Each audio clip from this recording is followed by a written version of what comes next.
Hello, welcome to the RANsquawk US morning briefing for today, 15th of December. US equities were on the back foot today at the cash open, following much worse than expected Empire manufacturing data for December.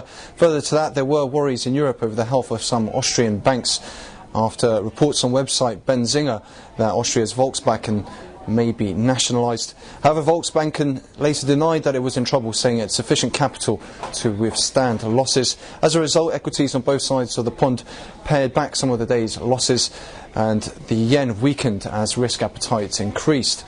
Elsewhere, keeping an eye on fixed income, T-notes dropped after an article in the Financial Times today speculated the Fed may announce tomorrow an increase in the discount rate at which Fed makes emergency loans to banks.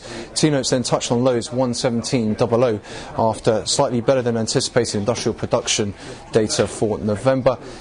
Also worth noting, we saw a breakdown in the dollar and energy relationship today, with WTI crude moving higher ahead of the weekly DOE inventory release tomorrow, which is expected to show a 2 million barrel drawdown in crude stocks. And the dollar index moved higher prior to the European Open today on concerns related to Austrian banks. At last check, the dollar index was up around 0.9% on the session.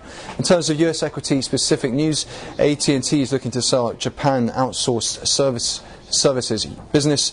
Best Buy reported Q3 EPS ex items of 53 cents against the expected 44 cents, also beating on the bottom line. Company also saying Q3 same-store sales at 1.7%, also boosting its forecast. However, the company's Q4 margin forecast was lower than expectations and weighed on their share price at the open today for Best Buy. Also, Lockheed Martin's CEO said the company will likely make more acquisitions in 2010. It will focus on areas such as cybersecurity, energy security, logistics support and intelligence surveillance. Elsewhere on the broker move front, Wells Fargo has been upgraded to buy from hold at Deutsche Bank, while BB&T has been upgraded to buy from hold as well at Deutsche Bank today. 3M has been upgraded to buy from hold at Argus. Coca-Cola price target raised to $67 from $62 at Goldman Sachs. Also noting for Citigroup, Barclays widens 2009 loss per share view to 25 cents from 5 cents. And for Morgan Stanley, Barclays widens 2009 loss per share view to 69 cents from 14 cents previously. So looking ahead to the rest of the session, we'll be looking out for the release of the NAHB housing market index data for December and also the weekly API inventory figures. Further to that, we are expecting Adobe to report Q4 earnings after the US equity cash closed today.